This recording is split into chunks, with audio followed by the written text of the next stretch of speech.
ಕರ್ನಾಟಕ ಜನನ ಬಕ್ರಾ ಮಾಡಬೇಕು ಅಂತ ಇದ್ದೀರೋ ಅಥವಾ ಕರ್ನಾಟಕ ಜನ ಬಕ್ರಗಳು ಆಲ್ರೆಡಿ ಆಗಿದಾರೋ ನನಗೆ ಗೊತ್ತಾಗ್ತಿಲ್ಲ. ಯಾಕಂದ್ರೆ ಪ್ರಜ್ವಲ್ ರೇವಣ್ಣನ ಸಿಡಿ ಅಥವಾ ವಿಡಿಯೋ ಸಿಕ್ಕಿದ್ದು ಎಲೆಕ್ಷನ್ಗೂ ಒಂದು ದಿನ ಹಿಂದೆ. ಆದ್ರೆ ಪ್ರಜ್ವಲ್ ರೇವಣ್ಣ ಎಲೆಕ್ಷನ್ ದಿವಸ ಬಂದು ವೋಟ್ ಹಾಕಿ ಹೋಗೋದನ್ನ ಇದೇ ಮೀಡಿಯಾಗಳು ಹಾಗೆ ಇವುದೇ ಜನಗಳು ಯಾರ್ಯಾರು ಪೆನ್ ಡ್ರೈವ್ನ ಇವತ್ತು ಸಿಕ್ಕಿದೆ ಅಂತಿದ್ದೀರೋ ನೀವೆಲ್ಲ ಕೂಡ ನೋಡಿದ್ರಿ. ಅವಾಗ ಯಾರು ಕೂಡ ಕಂಪ್ಲೇಂಟ್ ಅನ್ನ ಕೊಡ್ಲಿಲ್ಲ.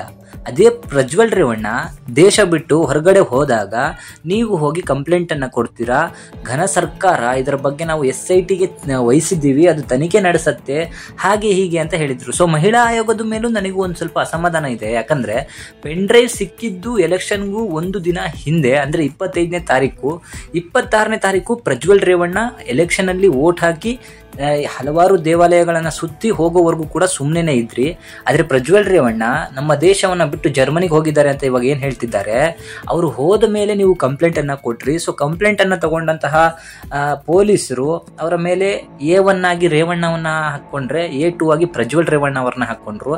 ಆದ್ರೆ ಇವತ್ತಿಗೂ ಕೂಡ HD ರೇವಣ್ಣ ಅವರು ಹೊರಗಡೆನೆ ಅಡ್ಡಾಡ್ತಿದ್ದಾರೆ, ಅವ್ರನ್ನ ಅರೆಸ್ಟ್ ಕೂಡ ಮಾಡಿಲ್ಲ. ಅದ್ರ ಜೊತೆಗೆ ಪ್ರಜ್ವಲ್ ರೇವಣ್ಣ ದೇಶ ಬಿಟ್ಟು ಓಡೋಗಿದ್ದಾರೆ, ಅದರ ಬಗ್ಗೆ ಚರ್ಚೆಯನ್ನ ಮಾಡ್ತಿದ್ದಾರೆ ಹೊರತು ಅವನನ್ನ ಕರ್ಕೊಂಬರೋಂತ ಯಾವುದೇ ಕೆಲಸಗಳು ಕೂಡ ಆಗ್ತಾ ಇಲ್ಲ. ಜನಗಳು ಮಾತ್ರ ಎಲ್ಲ ನ್ಯೂಸ್ ಚಾನೆಲ್ಗಳನ್ನ ಆನ್ ಮಾಡ್ಕೊಂಡು ಕುತ್ಕೊಂಡಿದ್ದಾರೆ. ಮಹಿಳಾ ಆಯೋಗ ಹೇಳುತ್ತೆ ಸಾವಿರಾರು ಹೆಣ್ಣು ಮಕ್ಕಳಿಗೆ ಅನ್ಯಾಯ ಆಗಿದೆ ಅಂತ ಹೇಳಿ.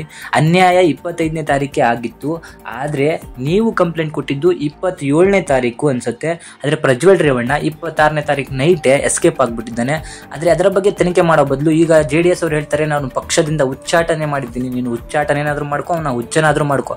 ಅವನಿಗೆ ಶಿಕ್ಷೆ ಯಾವಾಗ ಕೊಡಿಸ್ತೀರಾ? ನಮಗೆ ನಿಮ್ಮ ಉಚ್ಚಾಟನೆ ಬೇಡ, ಏನು ಬೇಡ, ಕಾನೂನು ರೀತಿಯಲ್ಲಿ ಅವನಿಗೆ ಶಿಕ್ಷೆ ಆಗಬೇಕು. ಸೊ ಅದು ಆಗೋದನ್ನ ನೋಡ್ರಿ. ಅಂದ್ರೆ BJP ಅವರು ಯಾವುದೇ ಮಳೆಗೆ ಅನ್ಯಾಯ ಆದ್ರೂ ಕೂಡ ನಮ್ಮ ಪಕ್ಷ ಒಪ್ಪೋದಿಲ್ಲ, ನಮ್ಮ ಸರ್ಕಾರ ಒಪ್ಪೋದಿಲ್ಲ ಅಂತ ಹೇಳಿ ಭಾಷಣಗಳನ್ನ ಬಿಗಿತಿದ್ದೀರಾ. ಸೊ ಒಪ್ಪೋದಿಲ್ಲ ಅಂತ ಹೇಳಿದ್ರೆ ಅವನ್ನ ಯಾನಕ್ಕೆ ಹೊರಗಡೆ ಕಳಿಸಿದ್ದೀರಾ?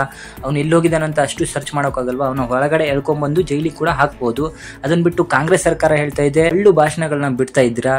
ಆದ್ರೆ ಎಲ್ಲರೂ ಕೂಡ ನನ್ನ ಪ್ರಕಾರ ಪ್ರಜ್ವಲ್ ರೇವಣ್ಣವನ್ನ ಸೇಫ್ ಮಾಡೋದನ್ನೇ ನೋಡ್ತಿದ್ದಾರೆ ಹೊರತು ಅವರಿಗೆ ಒಂದು ಶಿಕ್ಷೆ ಕೊಡಿಸುವಂತ ಕೆಲಸವನ್ನ ಯಾರು ಕೂಡ ಮಾಡ್ತಾ ಇಲ್ಲ. ಸುಮ್ಮನೆ ಜಸ್ಟ್ ವಿಡಿಯೋಗಳನ್ನ ನೋಡ್ತಾ ಇದ್ದೀರಾ, ಎಲ್ಲಾ ಮೀಡಿಯಾದವರು ಅಷ್ಟೇ. ವಿಡಿಯೋಗಳನ್ನ ಹಾಕ್ತಾ ಇದ್ದೀರಾ, ಆ ಕೆಲಸದವಳು ಹಿಂಗೊಂದು, ಈ ಕೆಲಸದವಳು ಹಿಂಗೊಂದು, ಆ ಹುಡುಗಿ ಹೆಂಗೊಂದು ಅಂತ. ಬಟ್ ಯಾರಿಗೂ ಕೂಡ ಪ್ರಜ್ವಲ್ ರೇವಣ್ಣನ ಯಾವಾಗ ಅರೆಸ್ಟ್ ಮಾಡ್ತೀರಾ, ಅವ್ರು ಎಲ್ಲಿದ್ದಾರೆ, ತನಿಖೆ ಎಲ್ಲಿವರೆಗೂ ಬಂತು ಅಂತ ಹೇಳಿ ಯಾರು ಕೂಡ ಪ್ರಶ್ನೆಯನ್ನ ಮಾಡ್ತೀರಾ. ಸೊ ಸರ್ಕಾರದವರು ಕೂಡ ಇದುವರೆಗೂ ಯಾವುದೇ ರೀತಿಯಾದಂತಹ ಒಂದು ಉತ್ತರವನ್ನು ಕೂಡ ಕೊಟ್ಟಿಲ್ಲ. ಅವನ್ನ ಯಾವಾಗ ಅರೆಸ್ಟ್ ಮಾಡ್ತಿರೋ ಗೊತ್ತಿಲ್ಲ. ಅವನ್ನ ಹೀಗೆ ಬಿಡ್ತಾ ಇದ್ರೆ ಅವನು ಎಲ್ಲರೂ ಕೂಡ ದುಡ್ಡು ಕೊಟ್ಟು ಅಥವಾ ಇನ್ನೊಂದು ಆಮಿಷಕ್ಕೆ ಒಳಪಡಿಸಿ ಇದೆಲ್ಲ ಫೇಕ್ ವಿಡಿಯೋ ಅಂತಾನು ಹೇಳಿಸ್ಬೋದು. ಇರೊಬ್ಬರ ಹೆಣ್ಮಕ್ಳಿಗೆಲ್ಲ ಅಥವಾ ಕೊಲೆ ಬೆದರಿಕೆನೋ ಇನ್ನೊಂದೇನೋ ಹಾಕ್ಬಿಟ್ಟು ಅವ್ರನ್ನೂ ಕೂಡ ಹೆದರ್ಸ್ಬಿಟ್ಟು ಸಾಕ್ಷಿಯನ್ನ ನಾಶ ಮಾಡುವಂತಹ ಕೆಪಾಸಿಟಿ ಕೂಡ ಅವರಿಗಿದೆ. ಅದು ನಿಮಗೂ ಕೂಡ ಗೊತ್ತು. ಯಾಕಂದ್ರೆ ಈಗ JDS BJP ಜೊತೆಗೆ ಮೈತ್ರಿ ಮಾಡ್ಕೊಂಡಿದೆ.